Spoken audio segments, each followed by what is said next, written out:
Most people will never meet God, not because God is absent, but because they are. You live your life far from your own center, performing, distracted, fragmented, and you wonder why you feel empty. Most people don't live. Not really. They exist. They perform. They keep up appearances. They smile when they're dead inside. They laugh because silence terrifies them. They chase pleasures because the alternative is unthinkable. If you stripped away the parties, the small talk, the scrolling, the constant pings and notifications, what would you find?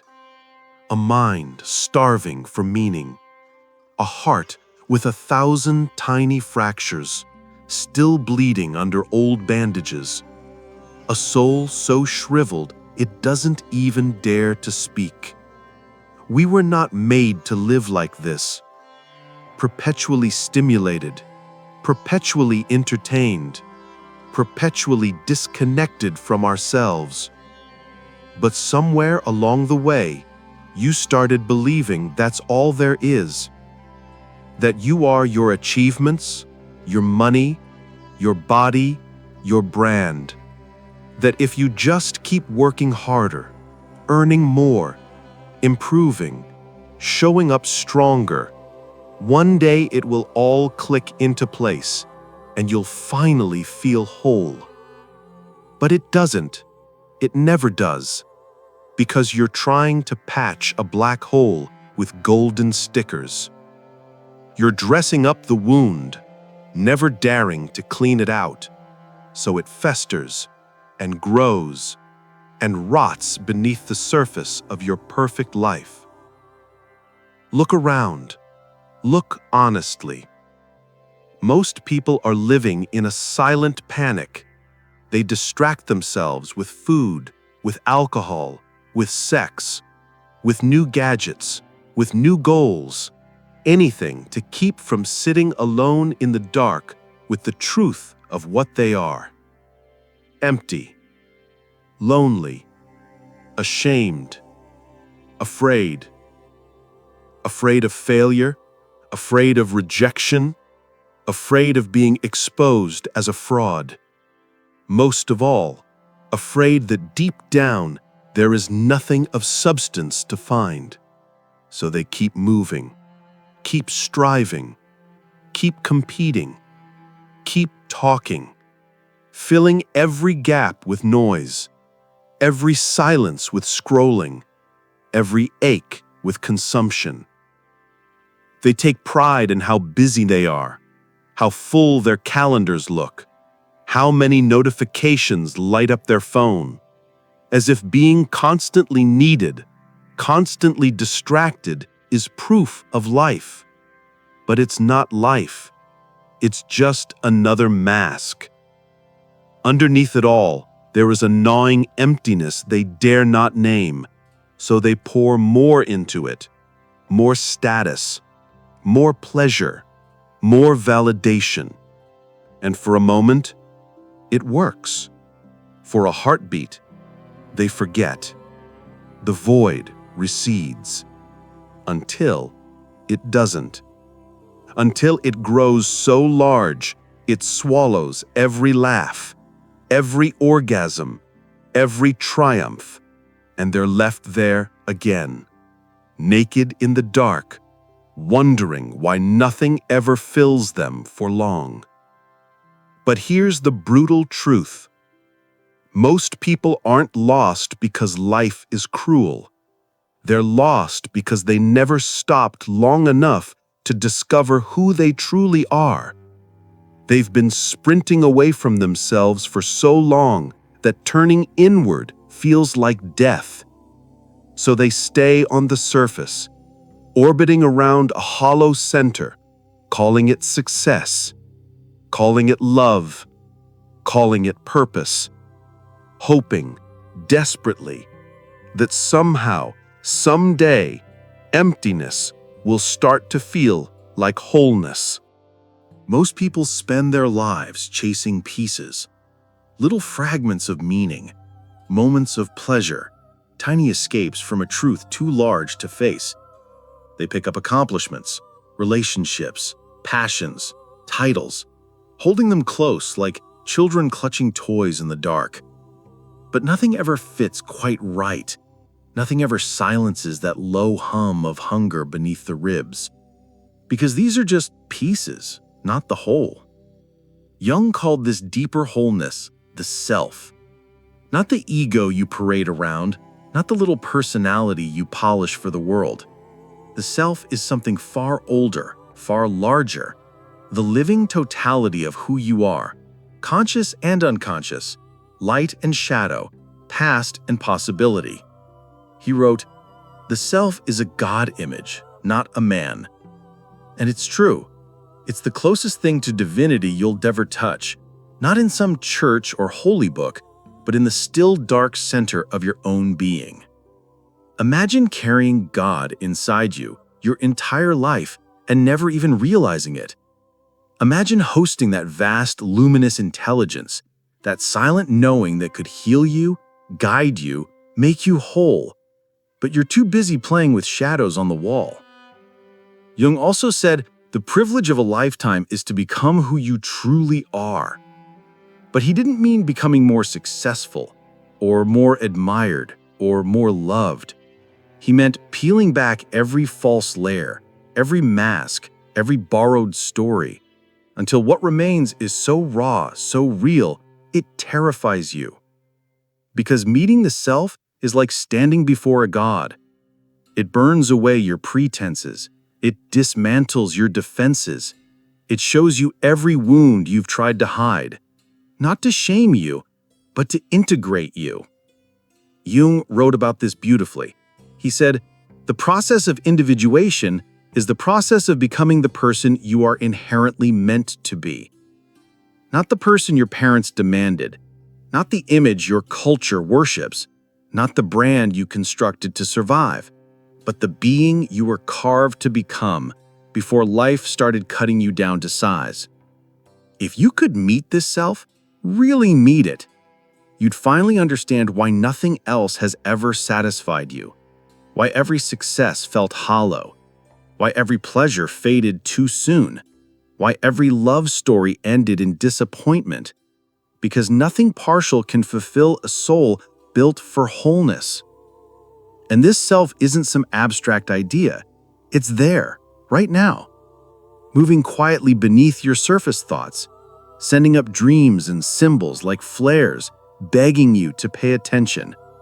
Jung spent his life mapping these messages. He said, "The dream is the small hidden door in the deepest and most intimate sanctum of the soul, opening into that cosmic night which was psyche long before there was any ego consciousness." Imagine that. Within you is a door that opens to something older than time. And all you have to do is stop running, stop numbing, stop performing, and listen. But most people don't. Most never will, because it demands everything they've built to protect themselves. The lies, the masks, the busyness, the endless chasing of what does not heal. So the self waits, patient, underground, like a god buried in the ruins of your forgotten temple, still whispering your true name in the dark.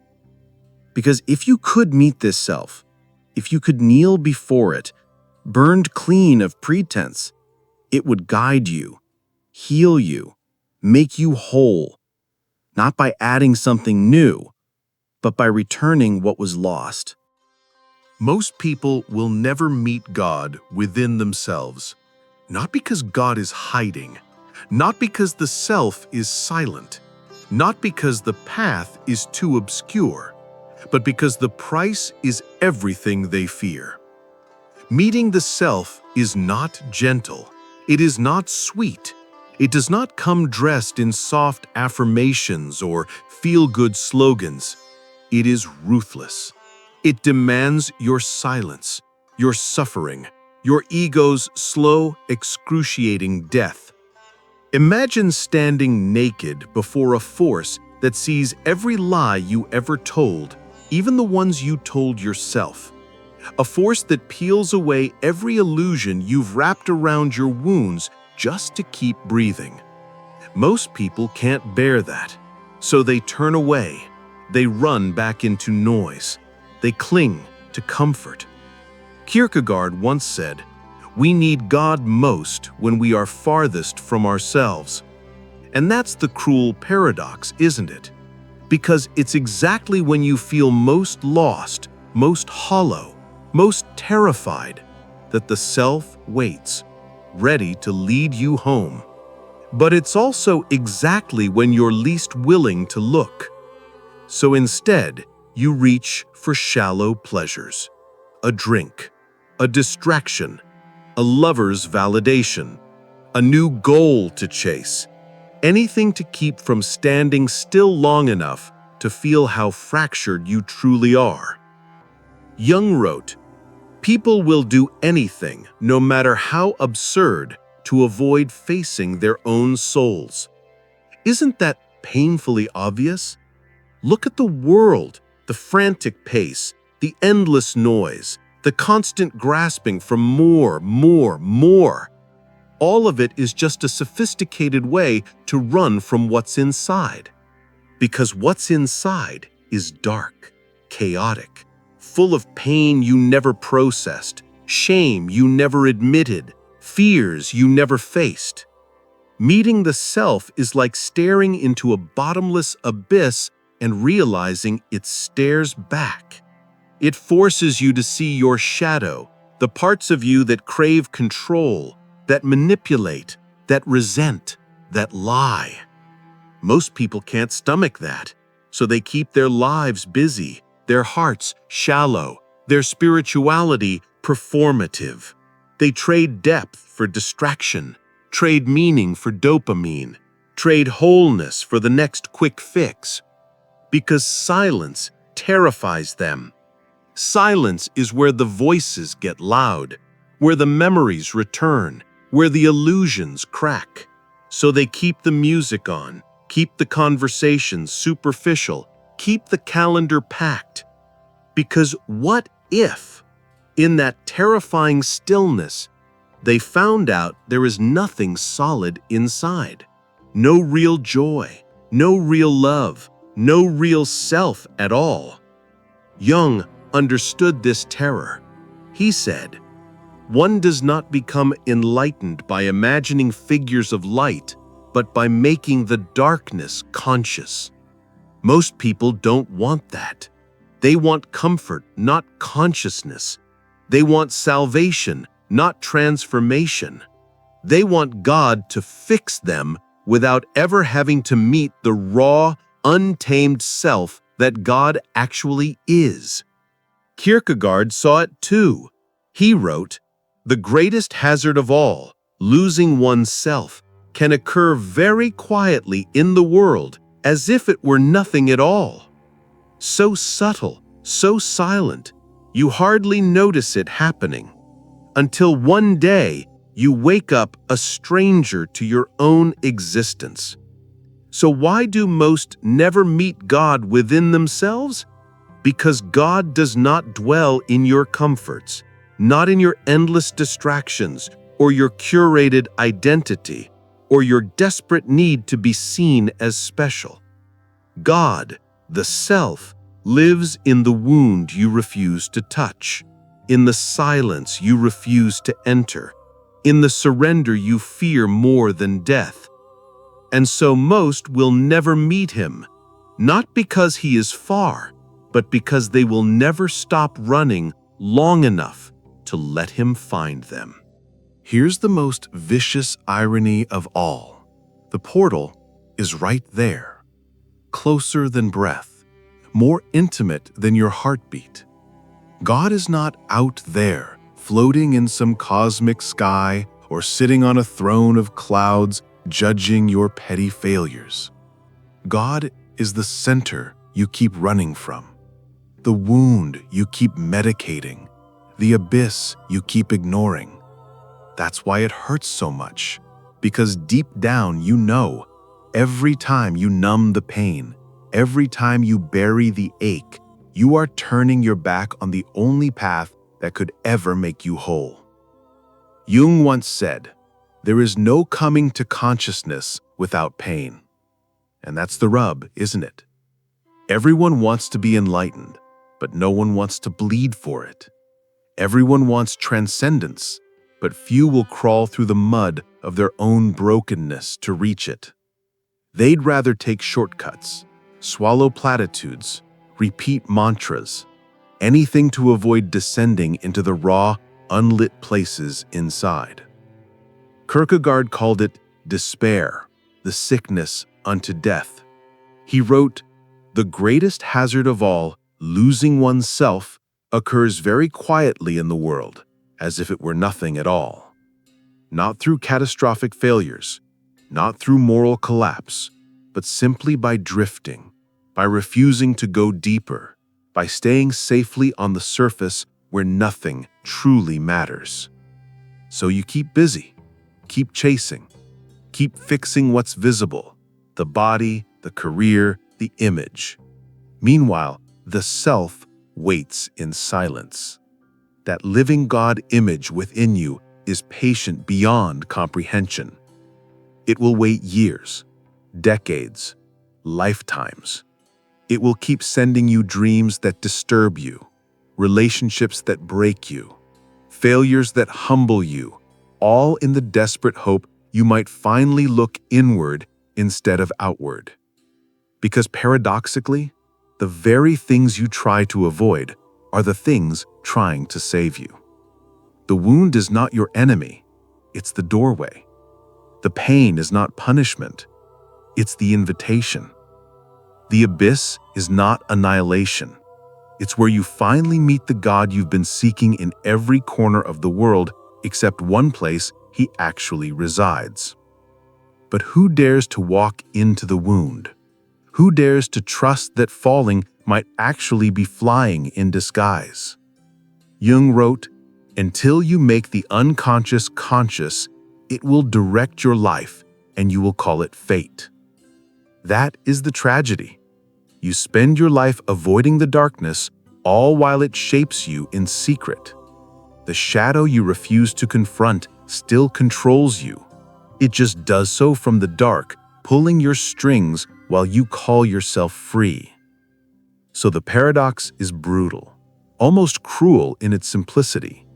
You search for God in books, in lovers, in gurus, in power, in possessions, when all along he was waiting in the dark corridor of your own shattered heart. But to open that door, to walk through that wound, means leaving everything false behind. It means letting die the version of you that the world applauds. It means accepting that healing is more terrifying than any wound. So most never do it. Most never will. They'd rather keep the pain managed, keep the life small but familiar, keep the illusions intact. Because who wants to lose everything they've built just to find something they can't even fully understand? And yet, that's where the self waits. That's where God lives. Not in the applause, not in the mirrors, not even in your prayers for more comfort. God is the wound. God is the terror you keep medicating. God is the abyss you keep ignoring. So here we are, at the edge of the wound, at the mouth of the abyss, the place you've spent your entire life avoiding, the terrifying corridor that leads not to your destruction, but to your becoming. And maybe you'll stand there for a moment, feel your pulse quicken, feel your breath catch in your throat. Maybe you'll peer in, catch a glimpse of something vast and luminous moving in the dark, something that looks suspiciously like God. And then maybe you'll turn away. Because to step into that wound means losing everything you've carefully constructed. The image, the armor, the certainty, the applause. All the pretty stories you've told yourself to keep the horror of your own depths at bay. Because what waits on the other side is not comfort, It's not safety. It's not the gentle hand of a benevolent deity promising to fix all your broken pieces. No, it's fire. It's dissolution. It's the annihilation of who you thought you were so something truer can emerge. Jung knew this. He wrote, "One does not become enlightened by imagining figures of light, but by making the darkness conscious." It's in the descent, not the ascent, that transformation happens. And that's why most will never meet God. Not out there, not in temples, not even in whispered prayers at midnight when they're drunk on loneliness. Because God was never missing. God was never silent. God was waiting in the wound all along. But there's a cruelty in this mercy. Because to truly meet God, to truly touch the self that is more than ego, more than memory, more than fear, you have to die first. Not your body, not your heartbeat, but every illusion that ever kept you safe. Every mask you wore to be loved. Every story you told to feel important. And maybe that's why most will never dare to look. Because the truth is, you'd rather be painfully incomplete than risk being consumed by the very wholeness you claim to seek.